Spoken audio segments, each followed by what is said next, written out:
बच्चों, कल हमने मोलालिटी के बारे में जाना। तो उससे रिलेटेड मैंने एक कल क्वेश्चन दिया था आपको, तो उसका आंसर मैंने यहाँ निकाला है, आप लोगों ने भी निकाला होगा। और वीडियो के एंड में आपको फिर से कुछ एचपी बोर्ड के एक्सपेक्टेड क्वेश्चंस एंड और कल के लिए एक और क्वेश्चन मिलेगा, तो वीडियो को लास्ट तक देखना ना भूलें। तो क्वेश्चन था हमारा, find the molality of a glucose solution where 18 gram of glucose is dissolved in 250 gram of water. ठीक है, तो इसमें क्वेश्चन इसमें ये है कि आपको 250 ग्राम पानी दिया है, उसमें आपको ग्लूकोज को डिजॉल्व करना है। ठीक है, तो सॉल्यूशन बनाना है उस चीज़ का। तो ग्लूकोज सॉल्यूट हो गया और वाटर जो है आपका सॉल्वेंट हो गया। तो वैसे ही कल की तरह जैसे स्टेप करते हैं, पहले मास लिखा हमने सॉल्वेंट का, सॉल्यूट का, फिर सॉल्वेंट का, उसके बाद उसको सॉल्वेंट को हमने किलोग्राम में चेंज कर दिया। राइट, अब स्टेप 2 में हमने क्या किया है, हमने मोलर मास निकालना है। किसका निकालना है? ग्लूकोज का, C6H12O6। तो हम अलग अलग करके पहले कार्बन का निकालेंगे, फिर हाइड्रोजन का, फिर ऑक्सीजन का।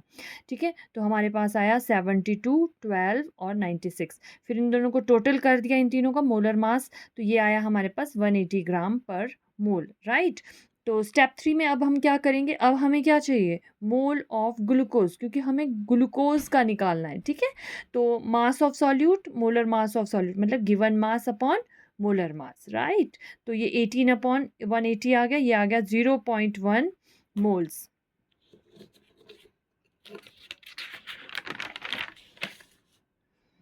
अब नेक्स्ट है कि हमें मोलैलिटी निकालना है m। m is equal to number of moles of solute and mass of solvent in kilogram.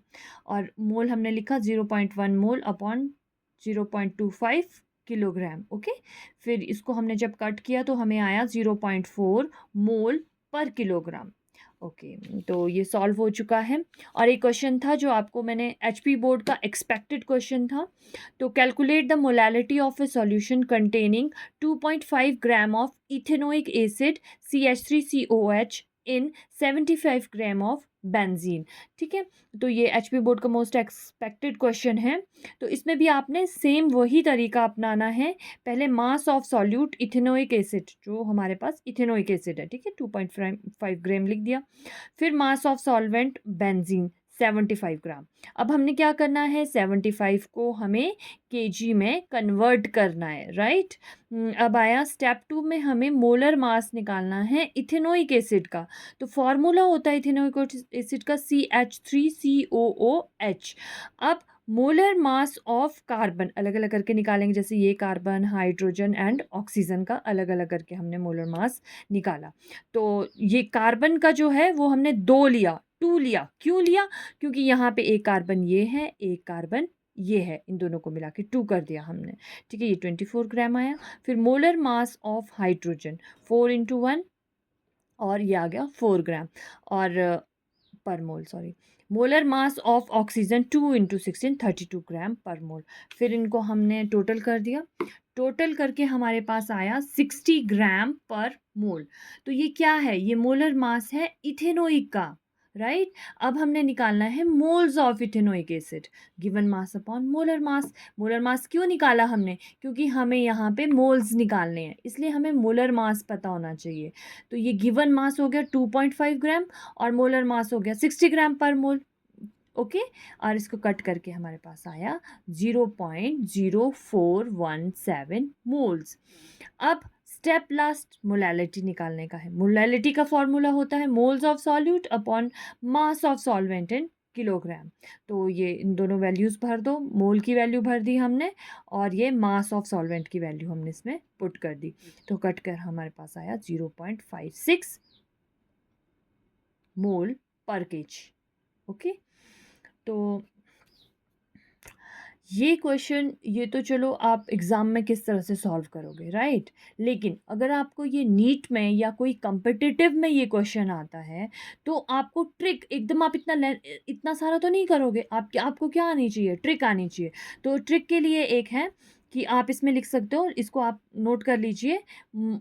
Molality is equal to WB into 1000 upon MB into WA। तो अब ये सारी चीज़ें क्या है ये देखते हैं। WB mass of solute, WB है सॉल्यूट का मास, हमें पता है 2.5 ग्राम, ओके। फिर MB क्या होता है हमारे पास, molar mass of ethanoic acid, okay. Solute का ही मोलर मास निकाला, जो हमने पीछे भी हमने दिखाया कैसे निकालते हैं, तो ये अभी आपको पता है 60 ग्राम पर मोल। और हो सके तो इसको जल्दी से निकालना है, ठीक है, क्योंकि वहाँ पर आपके पास टाइम नहीं होता है नीट में करने का। WA क्या हो गया, मास of solvent, okay. A solvent को दिखाता है, बी सॉल्यूट को दिखाता है, तो मास ऑफ सॉल्वेंट है 75 ग्राम। अब मास जो मोलैलिटी आई वो अब इसमें वैल्यूज पुट कर दी, 2.5 into 1000, 60 into 75, m is equal to 0.56 m mole, वही जो हमारे पास आंसर आया था पर मोल, राइट। अगर आपको ये सॉल्व करना है तो आप मुझे कमेंट बॉक्स में लिखकर बता दें, मैं आपको सॉल्व करके इसको दिखा दूंगी, ठीक है। अच्छा जी, अब HP बोर्ड में मोस्ट एक्सपेक्टेड क्वेश्चन में जो लास्ट में मैंने आपसे कहा था, तो इसमें सबसे पहला क्वेश्चन कई बार पूछ लिया जाता है, ये बहुत इंपॉर्टेंट क्वेश्चन है कि what is the effect of temperature on molality of solution and why, कि टेम्परेचर का मोलैलिटी पर क्या फ़र्क पड़ता है और क्यों। तो molality remains unchanged with a change in temperature, तो इसका सीधा सा आंसर है कि भाई मोलैलिटी चेंज नहीं होती है टेम्परेचर के बढ़ने के साथ, ठीक है। अगर आप टेम्परेचर को घटाते हो या बढ़ाते हो तो मोलैलिटी आपकी चेंज नहीं होती है। अच्छा, ऐसा क्यों होता है, अब वो भी देख लेते हैं कि मोलैलिटी जो होती है वो मास पे डिपेंड करती है, हमने निकाला अभी, यहाँ देखिए क्या बोलती है molality, molar moles of solute and mass of solvent, तो मास इज इन केजी, तो हम इसमें क्या लेते हैं, मास लेते हैं, मोलैलिटी डिपेंड्स ऑन मास, ठीक है, ये वॉल्यूम पे डिपेंड नहीं करती है। और क्या फ़र्क पड़ा उससे कि अगर वो मास पे डिपेंड करती है, उससे कि जो मास है वो टेम्परेचर पे डिपेंडेंट नहीं है, mass is independent of temperature, right. तो molality remains unchanged with a change in temperature, this is because molality depends on mass and not volume. Mass is independent of temperature, right? अच्छा, अब एक और question है, कई बार आ जाता है, out of molarity and molality which is better method to express concentration and why. तो क्वेश्चन ये पूछ रहा है कि अगर मान लो मोलैलिटी है, मोलैरिटी है, दोनों में से सबसे बेटर कौन सा है जिससे हम कंसंट्रेशन निकाल सकते हैं, तो molality is preferred over molarity. Why, वही आंसर है कि molality does not change with temperature, क्योंकि टेम्परेचर को घटाओगे बढ़ाओगे मोलैलिटी चेंज नहीं होती है, लेकिन मोलैरिटी जो होती है वो आपकी मास वॉल्यूम पे डिपेंड करती है, और वॉल्यूम जो होता है वो टेम्परेचर के घटाने और बढ़ाने पर चेंज होता है, ठीक है, इवेपोरेट हो जाता है, कम भी होता है। अब टेम्परेचर बढ़ाओगे तो वॉल्यूम क्या होगा, कोई मान लो पानी है, पानी को अगर टेम्परेचर बढ़ाओगे तो क्या हो जाएगा, वो इवेपोरेट हो जाएगा, तब तो वो वॉल्यूम नहीं रहा उसका, ठीक है।